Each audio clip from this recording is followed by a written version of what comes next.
Hi guys, so I wanted to do a little bit of an exercise today. It's always good to come back to the basics, and we are going to paint some spheres. What we can learn from this exercise is a few things. We can learn to understand volume and how light hits an object and creates shadows. And then also because we're specifically painting with watercolor, we're going to learn how to control the water and the paint, and to create some even gradients, and how to create the effect of light and of shadow hitting a surface. So let's get to it.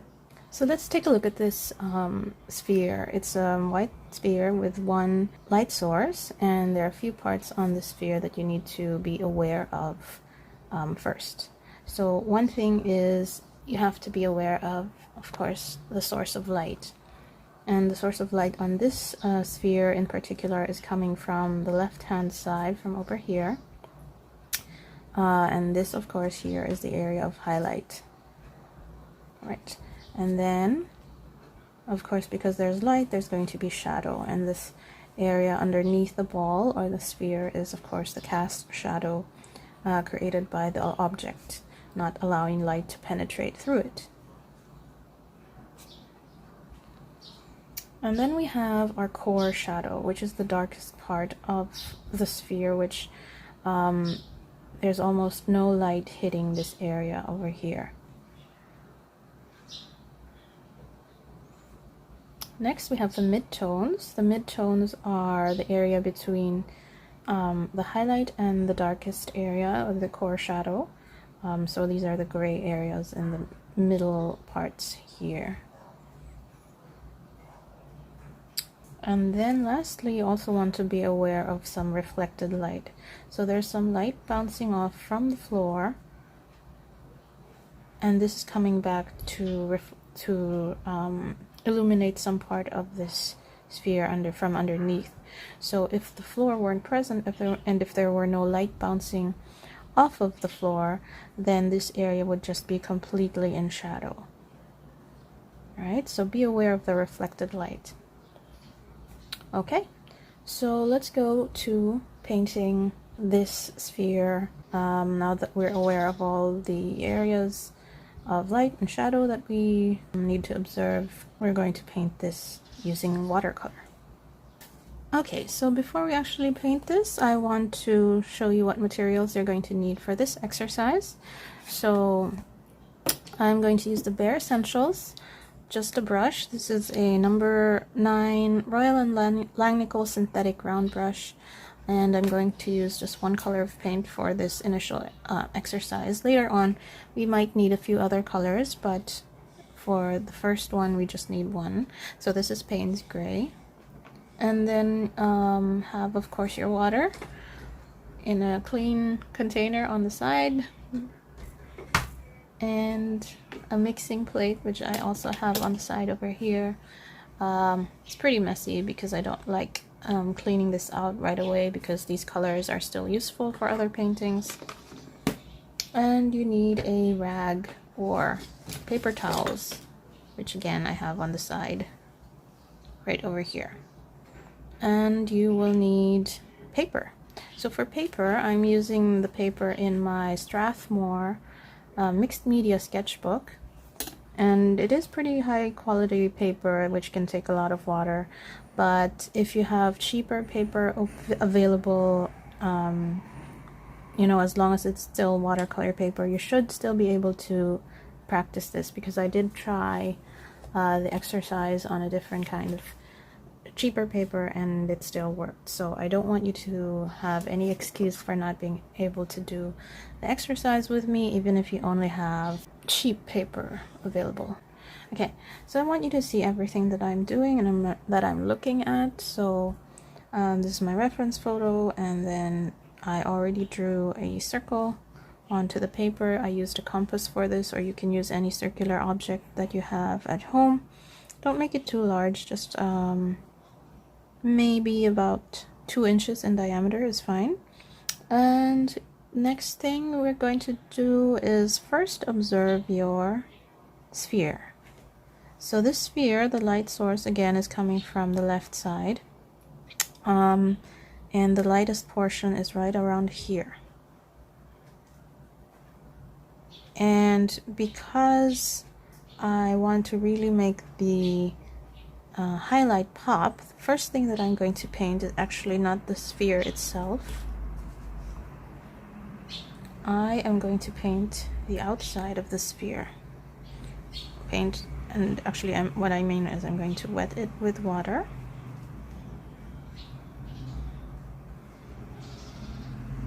Careful not to go inside that circle, so you're not gonna be able to see very well where the water is going right now, but I'm careful just to keep it outside of that circumference.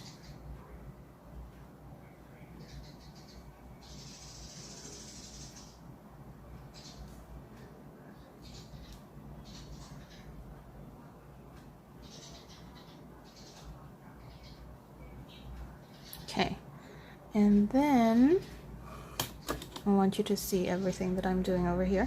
So I'm going to grab a little bit of Paynes Gray and dilute that in some water, and then I'm going to touch that into the wetted area around the circle, because that changes the environment, the background for my sphere that I'm painting, and it will make the highlight pop much better. So this is what I do if I'm painting on white paper, but if I were to paint on toned paper, then of course I would have to paint in the highlight or draw in the highlight with some white ink or white paint. But we're just going to try and do this without anything other than watercolor. Oops. Okay, careful. There you go.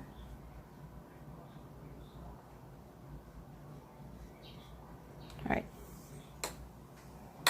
So you want to let that dry. You can use a hairdryer if you want, and I might just do that, but if you don't have a hairdryer, you'll have to be a little patient and let that dry.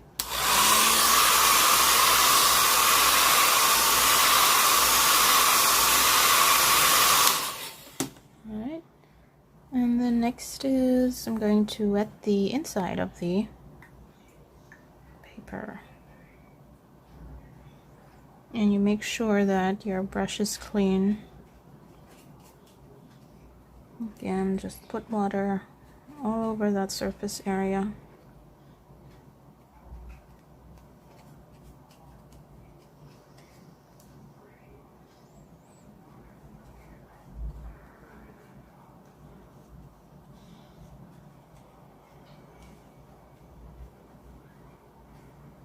And once all of that is wet,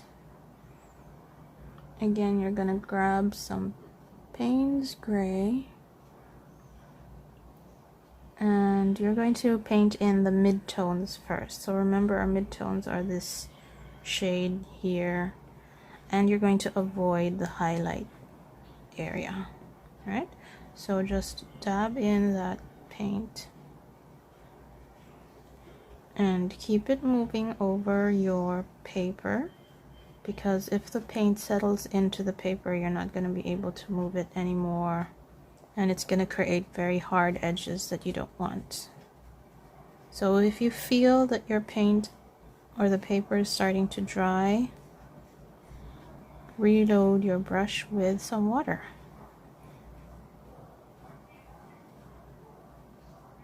And as long as that's wet, you can blend your paint and create a smooth gradient. And keeping it light first, so that I can still correct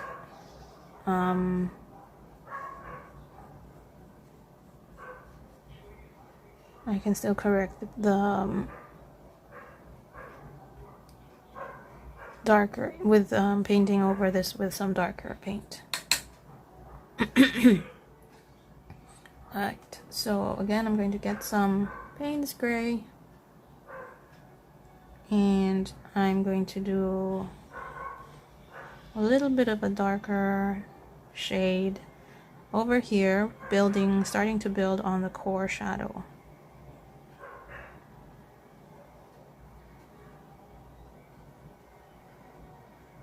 And this core shadow, this should follow a circular shape around the highlight. So this is your highlight, and this is your, this should be the curve of your shadow.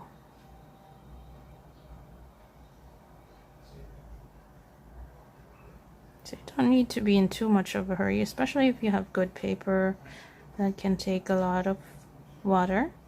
You don't have to be in a hurry painting this, but if you do feel your paper getting dry and your pigment will start to settle, make sure you wet your brush and keep the paint moving so you avoid any hard edges.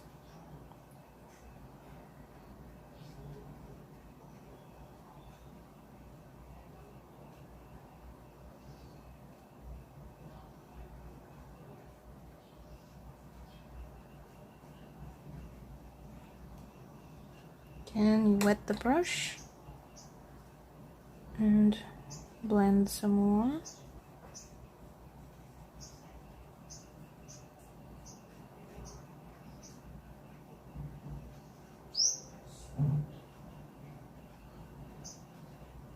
Okay, so don't forget there's an area of reflected light here. But even though we painted over that, it's not the absolute white that the highlight has, so it's fine if this area becomes gray. We're still going to adjust with adding a little bit more shadow. Okay, so let's build on that core shadow a little bit more. You can go a bit darker here.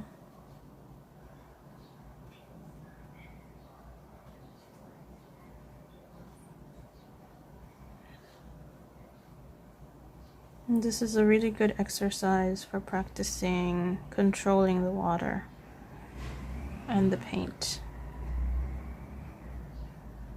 And if it doesn't look good the first time that you try it, that's fine. That's why we practice.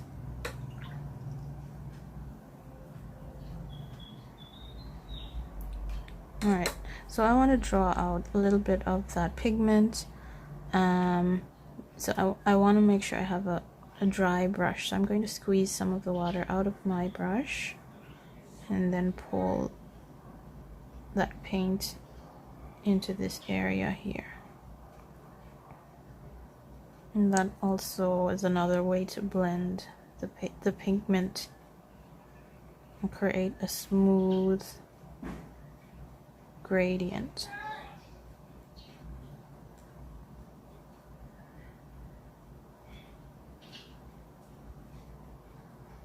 There you go. Clean your brush and squeeze the water.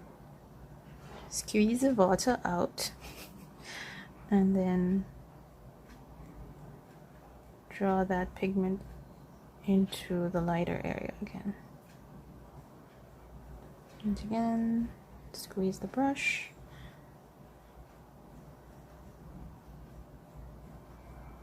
And blend.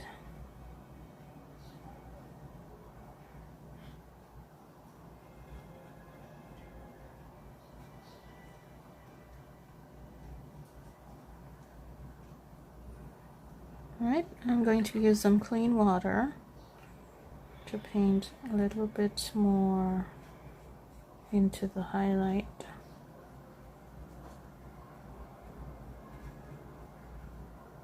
And how's that looking? That looks okay.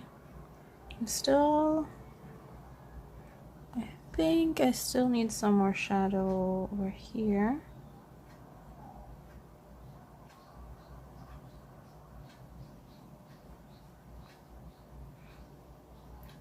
And I will dab in some shadow here.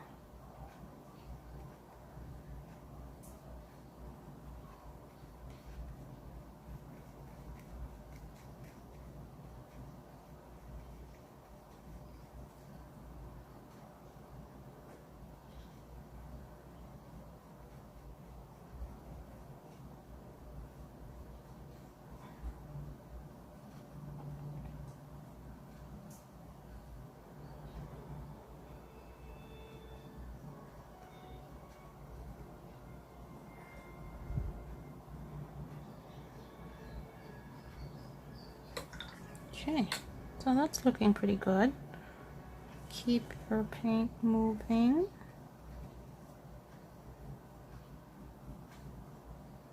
So this area might be a little too dark.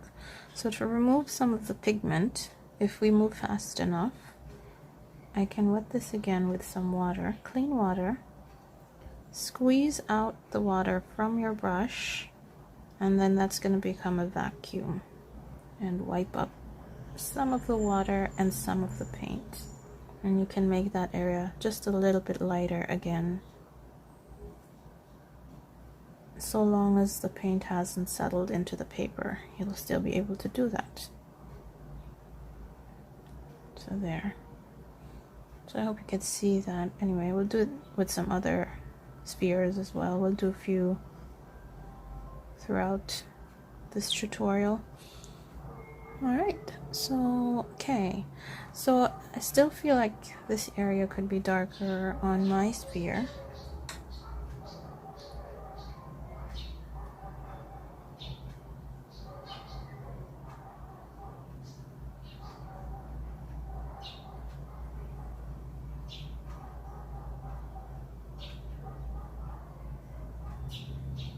So it's always a good idea to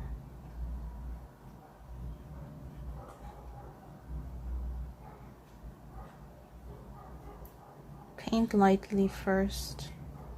You can always go darker, but you can't go from dark to light with watercolor unless you use, you know, some opaque white, but that's not really what watercolor is about.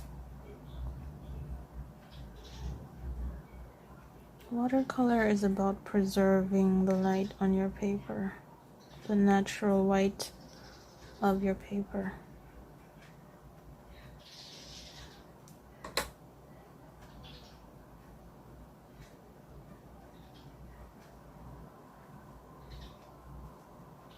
Squeeze out the water, blend.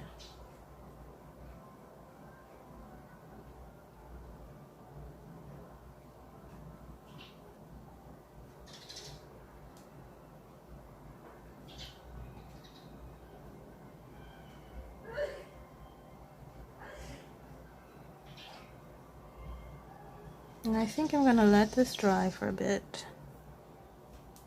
Clean your brush after I blend this part.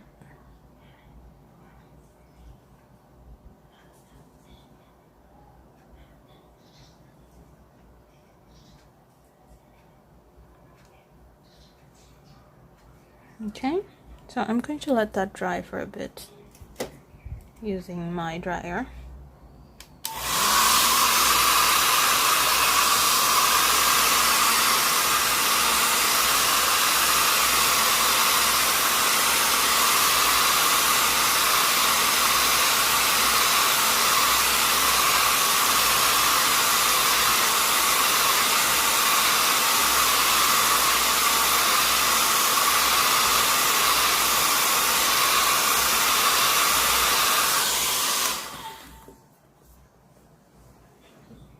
Okay, so now I can see better where I need to make some adjustments.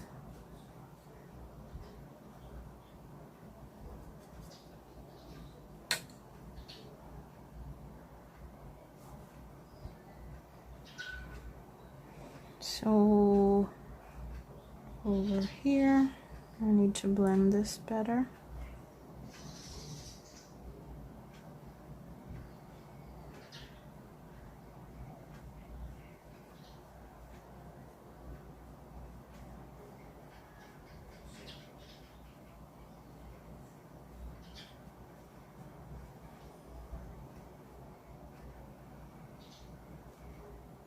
Wet your brush, clean it, dry it, and then blend again.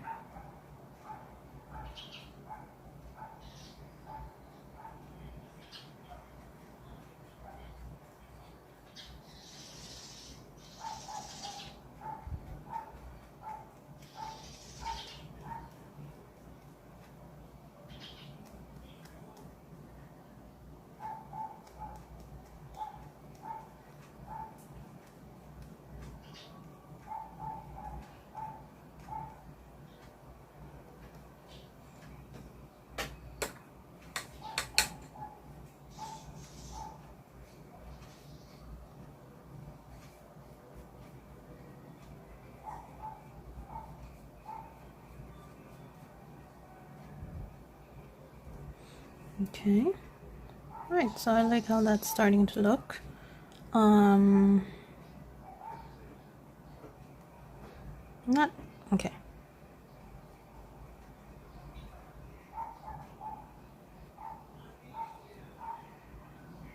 So I'm gonna intensify this shadow area here a bit.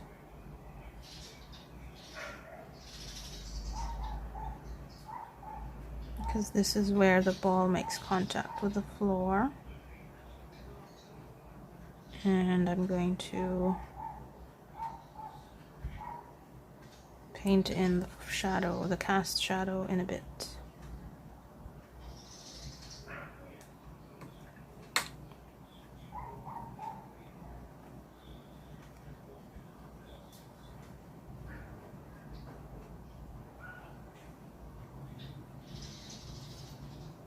Squeeze out the water, blend.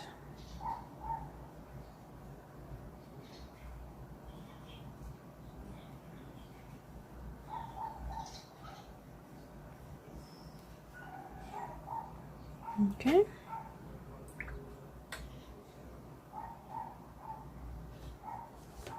And I'm going to paint in the shadows here.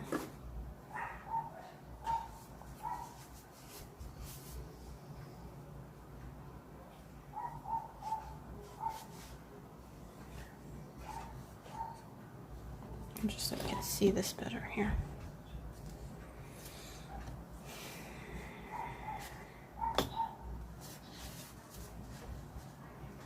I'm going to paint the shadow of the ball.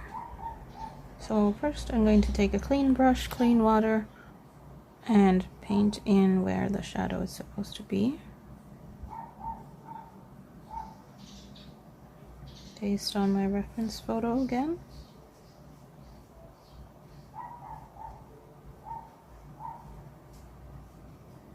Now I'm going to paint in the actual shadow.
And you can paint in a little bit of this outline where the ball makes contact with the floor.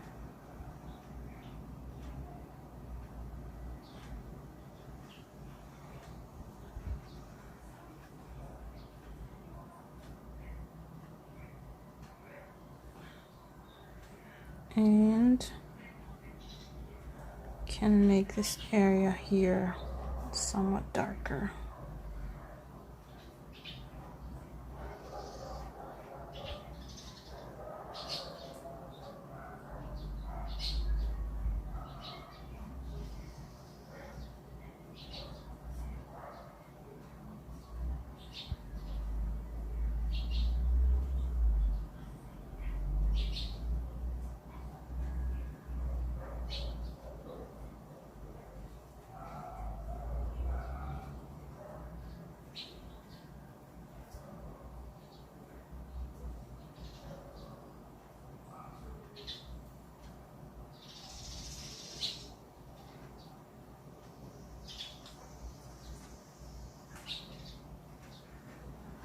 And there you go. There's a little bit of light getting into this shadow from, it's probably reflected light. So I just again want to squeeze out the water from my brush. I have cleaned this brush, and I'm going to pick up a little bit of this paint here.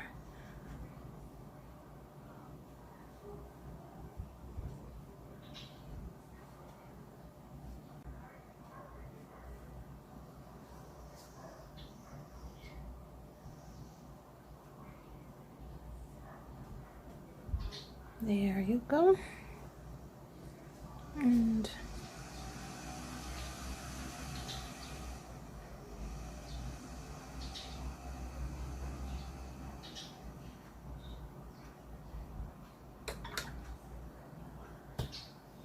okay.